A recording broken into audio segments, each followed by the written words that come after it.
Le morning, les GG, tout sur les dessus de l'actu. Les grandes gueules.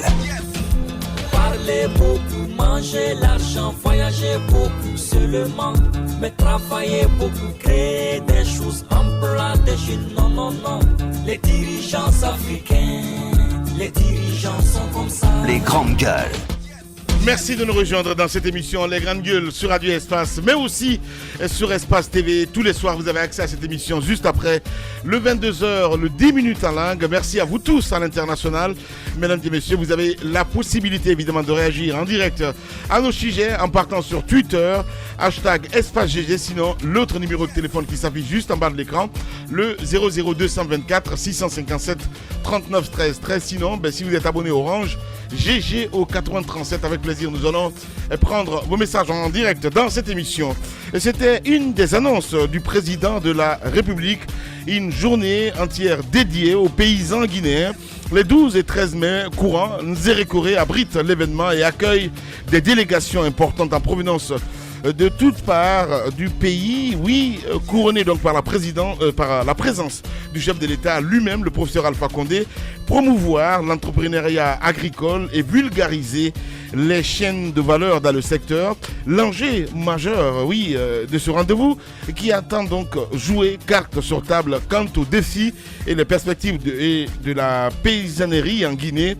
Et quelles sont les ambitions justement de la journée nationale du paysan guinéen? Que peut-on attendre le monde de paysans? On essaye de comprendre ce matin avec toutes ces questions. Monsieur Nabi Youssouf Kiridi Bangoura, ministre secrétaire général à la présidence de la République. Et mesdames et messieurs, et ce matin, moi je suis très content parce qu'on va écouter les vrais acteurs. Monsieur Eli Pogomou, il est planteur café, cacao et palmier à l'huile, donc à Nzérékoré. Il va intervenir ce matin chez les Grandes Gueules. Hier, on en parlait dans cette émission, l'opération d'exhumation donc hier, met telle fin aux polémiques qui entourent l'enlèvement d'Elhadj Doura et le meurtre d'Elhadj Abdourahmane Diallo. En tout cas, le feuilleton prend un nouveau virage depuis qu'il a établi donc que le vieil homme enlevé depuis 5 mois et resté sans nouvelles depuis est bel et bien mort. L'opération mixte conduite hier par la gendarmerie en présence d'une palette d'acteurs civils a conclu à l'après-vérité. La direction de l'enquête devrait donc désormais tendre vers la reconstitution des faits, ce qui se fait d'ailleurs ce matin. Dans quelles circonstances l'exhumation donc est-elle intervenue? En sait-on davantage sur les circonstances de la mort d'Elhadj Doura? Vous allez entendre ce matin non seulement le reportage de Moussa Moïsila et Antoine Kourouma, entre autres. Et puis on va essayer de joindre justement sur le terrain Colonel Barry qui va intervenir ce matin chez nous. D'autres nouvelles viendront s'ajouter à tout ceci pour votre plaisir. Avec toute l'équipe ce matin, bonjour Mohamed Mara. Bonjour. Bonjour Tambaza Karimi Limono. Bonjour Lamine, bonjour à tous. Bonjour mon cher Jacques Lewalino. Bonjour Lamine. Madame Yoruba, bonjour. Bonjour Lamine, bonjour à tous. Bonjour Antoine Kourouma. Bonjour Lamine. Voilà, Mohamed Mara, on revient évidemment sur l'affaire qu'on peut appeler désormais Elhadj Doura. Hier, vous avez suivi l'actualité forcément. J'ai suivi l'actualité. Je dirais que c'est un dénouement quand même assez douloureux pour la famille. Mais il le fallait parce que personnellement, je n'avais pas apprécié que très tôt que la gendarmerie, ou en tout cas, même si c'était de manière officieuse, déjà distille dans la presse que le vieil homme avait trouvé la mort. Oui. Parce que de cette manière, moi, cela m'avait rappelé un douloureux souvenir. C'était celui de Chérif Diallo qu'on ne trouve toujours pas. Mais on tente épisodiquement de nous mettre un peu dans l'esprit, peut-être que notre collaborateur peut-être n'est pas de ce monde. Il y a parfois des choses comme ça qu'on nous usure. Oui. Mais vous savez, lorsque une personne disparaît comme ça, ce qu'on oublie, c'est qu'il y a des conséquences juridiques. Oui. Une personne qu'on ne trouve pas sur un lieu où il a l'habitude d'être vu, il y a généralement 3 choses qui peuvent arriver. Les grandes gueules. Il faut d'abord constater. Peut-être que la personne a simplement disparu. Oui. Pour cela, il y a des conséquences. Parce qu'une personne qui a disparu, surtout qui est un chef d'entreprise, parce que c'était un commerçant, il y a des conséquences, notamment que cela peut faire naître. Oui. Alors, je comprends par exemple le fils d'Elhadj Doura qui avait dit ici qu'il ne reconnaissait pas que son père fût mort. Oui. Il avait raison. Oui. Parce que le reconnaître aurait, en tout cas, si vous voulez, aurait normalement obligé la famille, par exemple, à ouvrir la succession du vieil homme, alors qu'en réalité, ils n'avaient pas de preuves. La disparition a des conséquences. C'est comme ce qu'on appelle également l'absence. Et tout ça, normalement, ça doit être constaté par notamment une procédure judiciaire en bonne et due forme. Il y a des gens qui disparaissent, mais parfois après de très longues années, qui réapparaissent. Cela arrive. Alors, quand on se précipite toujours pour dire « oh oui, parce qu'on n'a pas de preuves formelles, peut-être qu'il est décédé », cela crée assez de problèmes. Maintenant, aujourd'hui, la question qui est remise quand même à jour, c'est l'insécurité dans notre pays. Ça veut dire que personne n'est à l'abri. Des gens, normalement, ailleurs, qui devraient faire bénéficier d'une surveillance accrue, ou chez nous, ce n'est pas le cas. Lorsque vous avez des repris de justice qui sont dans la nature, chez nous, je ne sais même pas, est-ce que les bracelets électroniques existent en Guinée, mais des gens qui sont quand même dans la nature, comme ça, qui ont quitté les prisons, il n'y a aucun moyen de savoir ce qu'ils font. Et de l'autre côté, on se rend compte que nos services de sécurité sont le véritable problème. Puisque infiltrés par, si vous voulez, ces malfrats. Sans oublier qu'il y a des hommes en uniforme eux-mêmes qui collaborent avec ces malfrats. Moi, j'ai été étonné. Mais justement, hier, on a écouté le colonel Barry qui a avoué en direct. Mais on le savait, il ne pouvait pas faire autrement, Lamine. Parce que l'identité, quand même, des personnes qui étaient concernées par ce dossier, rappelez-vous, il y a quelques mois, on avait donné leur identité. Il se trouvait qu'il y en a même un qui collaborait avec les services de renseignement de notre pays. Justement. Donc, c'est un gros problème. Lorsque l'État est infiltré à des degrés aussi élevés, ça veut dire que personne n'est à l'abri. Donc, aujourd'hui, je me pose une question. À quoi tous les tintamarres concernant la réforme des services de sécurité et de l'armée a abouti, si c'est toujours pour trouver autant de brebis galeuses qui, en fin de compte, mettent en péril la vie d'honnêtes citoyens, mais aussi sont capables de défier l'État. Parce qu'on a assisté à cela aussi dans cette affaire et l'Ajdoura. Oui. Mohamed Mara, allez-y Tamba. Vous savez, on sait tous qu'il y a eu cette rançon qui avait été réclamée, qui a été versée aux ravisseurs. Ils l'ont reçu.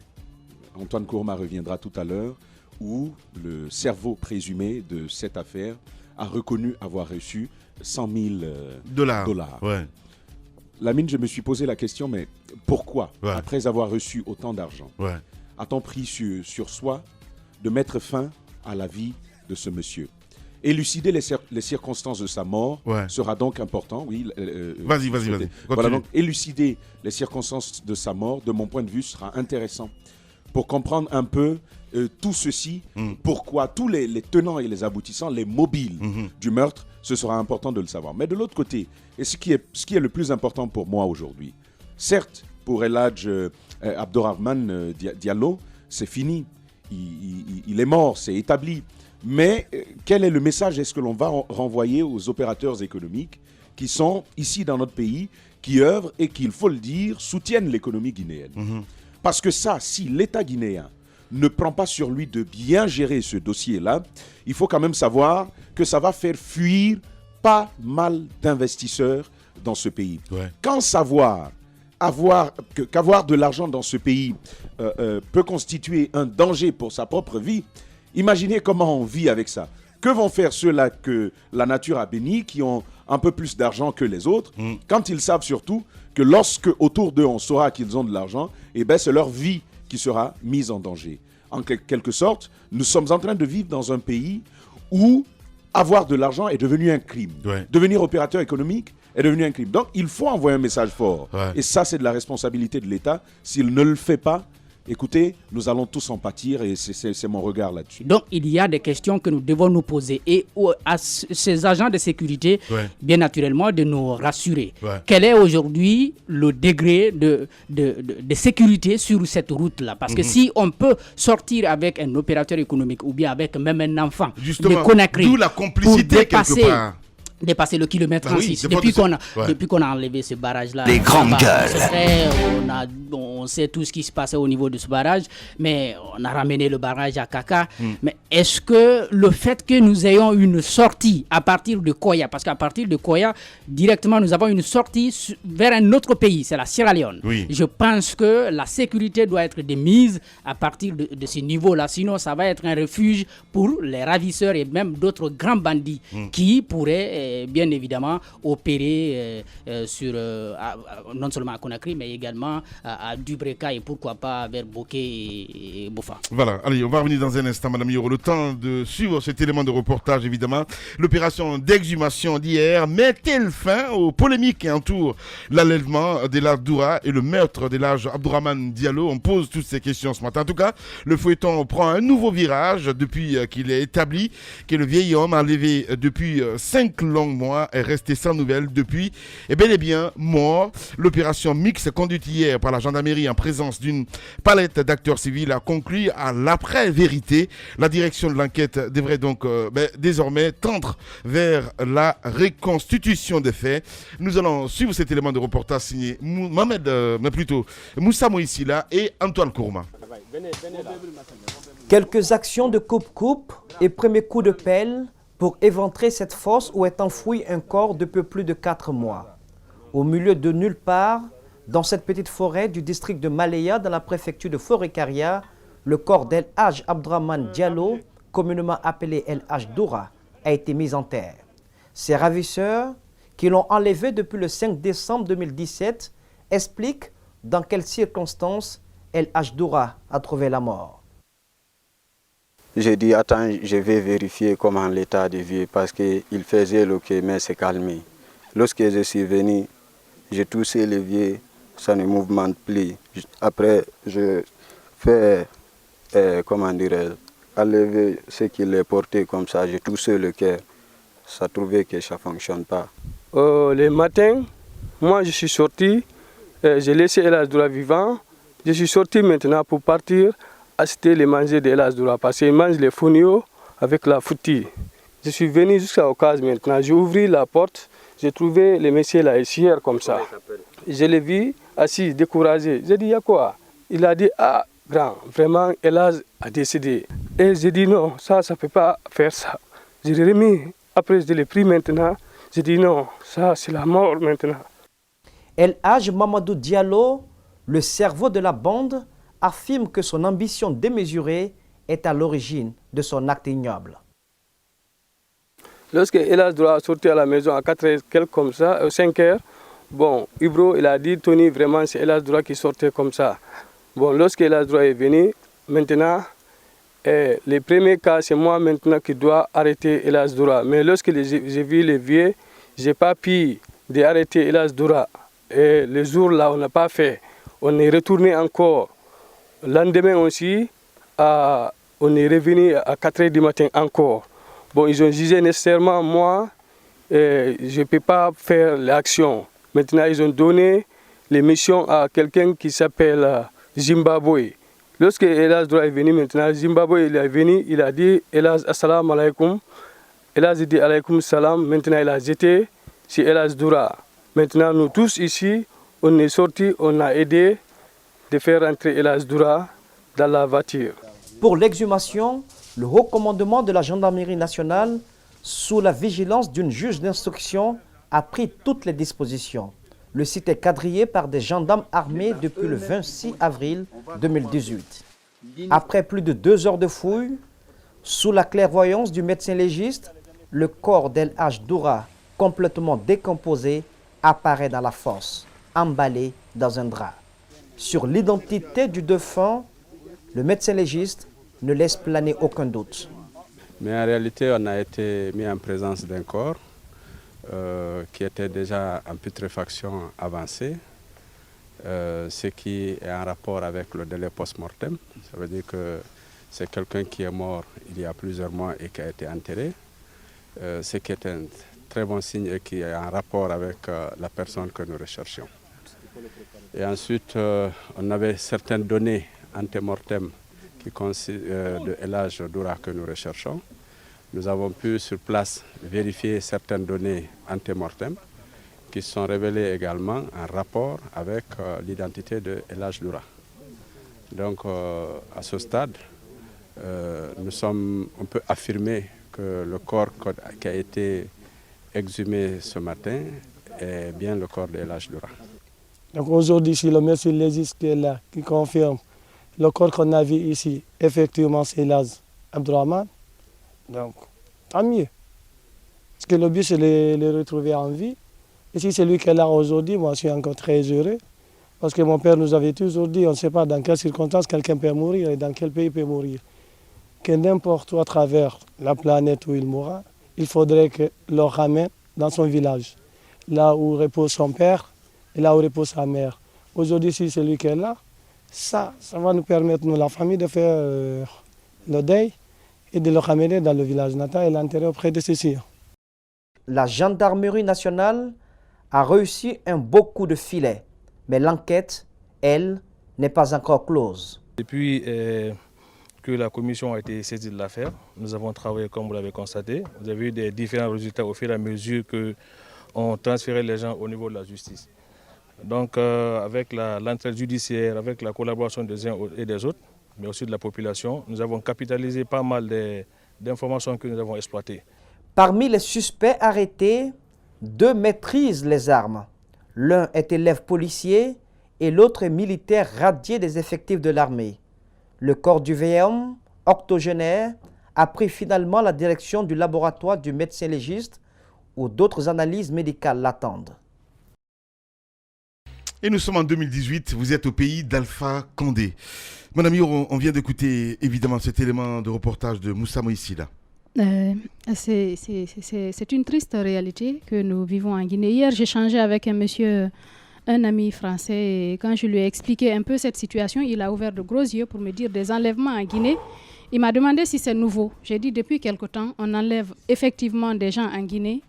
Et malheureusement, c'est le cas de ce monsieur, de cet opérateur économique, qui n'a été victime que des efforts qu'il a fournis dans sa vie pour en tout cas chercher à avoir une certaine aisance dans sa famille et tout. Oui, oui. Et ce qui est nouveau dans cette affaire-là et qui est à saluer, c'est le fait qu'aujourd'hui, la famille peut faire son deuil. Justement, on a écouté c'est ce qui est nouveau, c'est ce qui est à saluer. Delage dans le reportage. Et la gendarmerie, je pense que jusque-là, il faut saluer et encourager des actes comme ça. Qu'on aille jusqu'au bout. Que les gens, on aurait aimé que El Hadj Doura soit retrouvé en vie. Malheureusement, ça n'a pas été le cas. Mais le fait de poursuivre l'enquête, d'aller jusqu'au bout, un corps enfoui au milieu de nulle part, c'est pas facile de le retrouver. Mais le fait de retrouver ce corps et de pouvoir permettre à la famille de faire le deuil, de savoir oui, c'est fini aujourd'hui. On n'est pas dans le suspense, dans l'inconnu, comme dans le cas de Chérif Diallo. Sa maman vit dans je ne sais quelle situation. Elle ne sait pas ce qu'il faut faire. Est-ce qu'il faut pleurer? Est-ce qu'il faut attendre? Jusqu'à quand il faut attendre? Ce travail-là est à saluer. Voilà pourquoi il faut, je pense, que continuer les activités dans ce sens et mettre en place ce laboratoire scientifique qui permettra justement de faire des analyses de ce genre pour qu'on puisse savoir réellement quand une personne décède, c'est qui réellement qui est décédé. Est-ce qu'on peut retrouver la personne? Cela est à saluer. Mais le travail de la gendarmerie est fini, il reste celui de la justice. N'est-ce pas? Ces personnes vont être jugées. Est-ce que toutes ces personnes vont être réellement jugées et condamnées? Condamnées, mais gardées là où il faut. C'est ça la question. Mohamed Mara a posé une vraie question ça, la ce matin question. à travers les bracelets électroniques. Parce Justement. qu'ailleurs, ça existe. Ça existe. Une manière d'identifier un petit peu les criminels, c'est très important. On va continuer dans un instant, parce qu'on a aussi les propos du cerveau de l'enlèvement. De la bande, Mamadou Diallo, alias El Hadj, qui s'est exprimé et qui apparemment, dans le reportage, a semblé verser des larmes de crocodile. Parce qu'il a reconnu tout de même que le vieil homme lui a fait du bien. Et raison pour laquelle, dans la première tentative d'enlèvement, il n'a pas osé prendre le vieux. Lorsqu'il a vu le vieux en face, il n'a pas osé le prendre. Et on a laissé le soin pour la deuxième fois à une autre personne qui s'appelle Zimbabwe d'enlever le vieux. Et lorsque ça a été le cas, on l'a dit, ça n'a pas été un crime commis. Le vieux, il est mort naturellement, selon leur explication, parce qu'il était malade, diabétique. Bien. Et donc, alors, on va suivre... On va suivre évidemment les propos du cerveau de cet enlèvement à l'instant. El Hadj, après l'opération, tu as reçu $100 000. Après le partage, Sako a reçu combien? Non, Sako, il n'a rien reçu. Et tous, ils n'ont rien reçu. Mais le programme, c'est quoi? Les petits, ils connaissent que vraiment, nous, on a eu l'argent. Le jour que Maman Samba, avec l'autre là, Adros, parce que c'est celui qui a appelé les messieurs. Ok. Maintenant, le jour là, c'était un samedi. Lorsque j'ai eu l'argent là, même moi, je ne peux pas tenir. prendre l'argent là, j'ai pris de l'argent, j'ai confié. J'ai pris là-bas $1000. J'ai fait la monnaie parce que c'est eux qui ont dans la sample. Je les donné et tous. J'ai dit maintenant, je préfère que vraiment, on va voir comment on va libérer les vieux. Après, je vais les donner. Parce que les gens là, je vois que vraiment, c'est-à-dire c'est l'argent qu'ils ont besoin. Ils ne viennent pas c'est-à-dire ils ont venu prendre les vieux, mais ils ont laissé les vieux avec nous. Si je les montre l'argent là tout de suite là, vraiment c'est ici même qu'ils vont laisser les vieux avec nous. Même la voiture, ils vont partir avec la voiture. On ne peut rien. Là, on va nous prendre les mains dans la patte. Est-ce que vous comprenez? Là, j'ai décidé maintenant de préférer de donner les $50,000 d'abord. Après les $50,000 là, là où j'ai confié l'argent, j'ai appelé mon petit qui s'appelle Idrissa. J'ai dit va prendre $50,000 avec Khan. Maintenant, les $50,000 là, il faut appeler, j'ai donné le numéro d'Ibro. J'ai dit il faut appeler Ibro, tu les remettre les $50,000 là d'abord. Maintenant, le petit aussi, il a pris les $50,000 pendant toute la nuit. Il est en train d'appeler Ibro pour que vraiment il va prendre l'argent là. Maintenant, ils ont tourné. Ibro n'a pas eu la confiance de moi. Ils ont tourné, fatigués. Le petit aussi, il m'a demandé encore qu'est-ce que je vais faire. J'ai dit, vraiment, s'il ne prend pas l'argent, il faut prendre l'argent là. Maintenant, tu envoies chez toi. Maintenant, il laisse l'argent avec Khan là. Là, maintenant, demain, il va envoyer l'argent là avec toi. Là, je vais préférer maintenant de prendre tout l'argent là. Je vais venir, je vais les rendre l'argent là avec nous tous. On va voir qu'est-ce que je vais faire. Maintenant, l'autre là, il a envoyé l'argent à Madina. Idrissa, il a retiré tout l'argent là. Maintenant, je l'appelle, il ne prend pas le téléphone. Je l'appelle, il a pris fuite. Il est parti à Sénégal. Là maintenant, je ne peux même pas parler maintenant, j'ai eu peur. Je suis vraiment désolé. Maintenant, les 7 jours-là, ça fait lorsque le vieux est mort, j'ai essayé de voir comment je vais récupérer l'argent là avec Idrissa. Maintenant, j'ai fait tout. Vraiment, il y a un monsieur qui s'appelle, en tout cas, il y a un monsieur Karmoko Amadou, qui détenait l'argent à moitié. Bon, lui, un jour, il m'a appelé, il m'a dit, en ce moment, je suis chez Sako. Il m'a dit, Elaz. Sako où? Koba. Il m'a dit, Elaz, ça va? J'ai dit, ça va. J'ai dit, tu me connais? J'ai dit, je ne te connais pas. Il dit, c'est Idrissa qui m'a donné votre numéro. Politiciens véreux, fonctionnaires corrompus, promoteurs immobiliers voyous, justice passive. La Guinée devient-elle mafieuse? Les grandes gueules d'Adafo Média ne lavent pas plus blanc, mais vous permettent de défendre votre pays en vous informant. Avec les grandes gueules d'Adafo Média, dénoncez les turpitudes, nous garantissons le secret des sources. Envoyez vos documents à espacefmguinée.info, rubrique Contact. Les grandes gueules d'Adafo Média, ou le socle de la liberté d'expression en Guinée.